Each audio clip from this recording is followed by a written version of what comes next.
আসসালামু আলাইকুম। আমরা আছি ত্রিভুবন আন্তর্জাতিক বিমানবন্দরে। নেপাল কাঠমান্ডুতে অবস্থিত আন্তর্জাতিক বিমানবন্দরটি শহরের কেন্দ্রস্থল থেকে 6 কিলোমিটার দূরে কাঠমান্ডু উপত্যকায় অবস্থিত। এটি নেপালের একমাত্র আন্তর্জাতিক বিমানবন্দর এবং 1949 সাল থেকে একটি বিমান ঘাঁটি হিসেবে কাজ করছে। এটি রাজা মহেন্দ্র 1955 সালে উদ্বোধন করেন এবং 1964 সালে বর্তমান নামে পরিচিত হয়।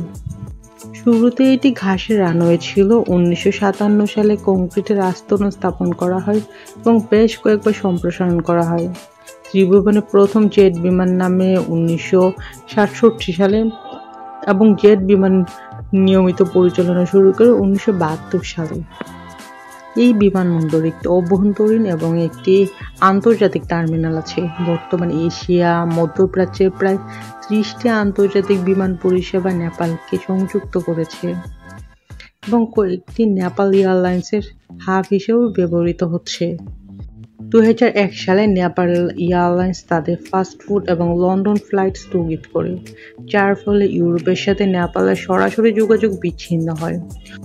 সম্প্রতি টার্কিশ এয়ারলাইন্স ইস্তাম্বুল থেকে কাঠমান্ডু সরাসরি ফ্লাইট চালু করেছে এবং এর মাধ্যমে নেপালের সাথে ইউরোপ মহাদেশের সরাসরি যোগাযোগ পুনঃপ্রতিষ্ঠিত হয়েছে। এই এয়ারপোর্টটি যথেষ্ট সুন্দর দেখতে, ছোটখাটো কিউট, বাট এই বিমানবন্দরকে সবাই বলে থাকে দুর্ঘটনার জন্য কুখ্যাত বিমানবন্দর। সবাই বলে থাকে নেপালের সবচেয়ে বিপজ্জনক বিমানবন্দর হচ্ছে এই ত্রিভুবন আন্তর্জাতিক বিমানবন্দরটি। তো আমরা ঘুরতে এসেছিলাম কাঠমান্ডুতে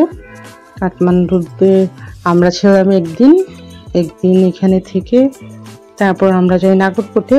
আর কাঠমান্ডুতে আমাদের হোটেল ছিল থামেলে আমাদের হোটেলের প্রাইস পড়েছিল 1500 টাকা। আর হোটেলের নাম ছিল সুভেনিয়ার। এটা একটা রিসোর্ট টাইপের হোটেল, বাট রিসোর্টের জন্য এত বেশি ফ্লাওয়ার ছিল, অসম্ভব সুন্দর ছিল আমাদের হোটেলটা। আমার চ্যানেলে আমাদের হোটেলের ভিডিও আছে, চাইলে দেখে নিতে পারেন। তবে ওখানে একটা প্রবলেম, সেটা হচ্ছে প্রাইসটা কম, রুম টুম সব ঠিকঠাক আছে, কিন্তু ওখানে কোনো ব্রেকফাস্ট বা ডিনার কিছুই দেওয়া হয়নি।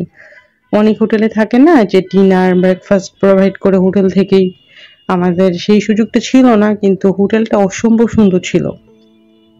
আর আমরা থামেল থেকে ঘুরতে গিয়েছিলাম নাগরকোটে।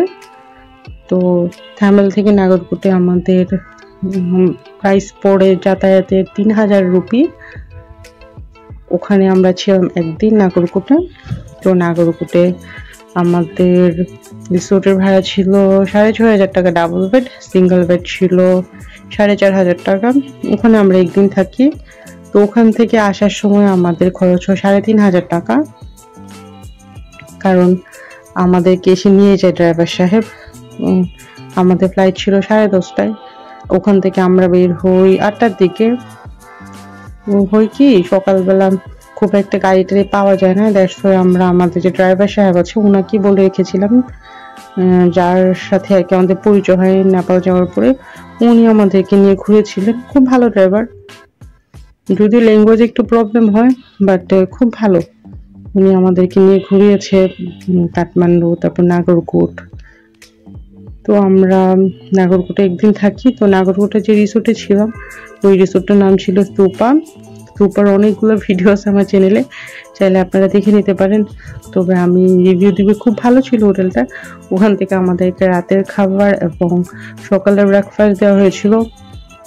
যাতে আমরা আমাদের ফর্মালিটিসগুলো শেষ করে এয়ারপোর্টে এখন রানওয়ের দিকে যাব। আর আপনারা তো জানেন ত্রিভুবন আন্তর্জাতিক বিমানবন্দরের রানওয়েটা অস্থির রকম। আর আমার সবচেয়ে ভালো লাগার কারণ হচ্ছে এটা চারপাশে ঘেরা যে পাহাড়, এত সুন্দর। আর এটা হচ্ছে বিমান বাংলাদেশ এয়ারলাইন্স এর ভিতরের দিকটা। আমরা বিমান বাংলাদেশ এয়ারলাইন্সে করে জার্নিটা করছি। যে ফ্লাইট ছিল 12:30, সেটা এখন 4:30টার দিকে ছাড়ছে। যদিও সবসময় লেটই করে, বাট ব্যাপার না, মাথায় রাখতে হবে বাংলাদেশ এয়ারলাইন্সে ট্রাভেল করলে একটু লেট হবেই। তবে লেট হওয়ার জন্য আমরা হ্যাপি ছিলাম। আমাদের ফ্লাইট ছিল তো সকালে, এই জন্যে আমরা নাগরপুর থেকে চলে আসি এয়ারপোর্টে সকাল প্রায় 9টা 9:30টার মধ্যেই। তো মাঝখানে অনেকটা টাইম ছিল, কি করব আমরা, তখন আমরা কাঠমান্ডু ফান পার্ক যাই, বিকুটি বাজার যাই। এই জন্য আমাদের টাইমটা ভালোই কেটেছে, আমরা একদমই বিরক্ত হইনি বাংলাদেশ বিমান লেট করেছে বলে। তবে আগে থেকে যদি আমরা জানতাম যে প্লেন লেট হবে, তাহলে আমরা রিসোর্ট থেকে একটু দেরি করে বেরোতাম, কারণ নাগরকোট রিসোর্টটা এত সুন্দর ছিল, খুব মিস করছি রিসোর্টটাকে। তো কিছুক্ষণের মধ্যে আমাদের প্লেন ফ্লাই করবে, আবার আপনাদের সাথে ঢাকা গিয়ে দেখা হবে। ঢাকা শাহজালাল আন্তর্জাতিক বিমানবন্দর আপনাদেরকে আবার দেখাবো। আজকে ভিডিও এই পর্যন্তই। আর ভিডিওটা কেমন লেগেছে অবশ্যই কমেন্ট সেকশনে জানাবেন। আমার নেপাল ভ্রমণের সবগুলো ভিডিও দেখতে চাইলে আমার চ্যানেলে আপলোড করা আছে, দেখতে পারেন। ভালো থাকবেন, আল্লাহ হাফেজ।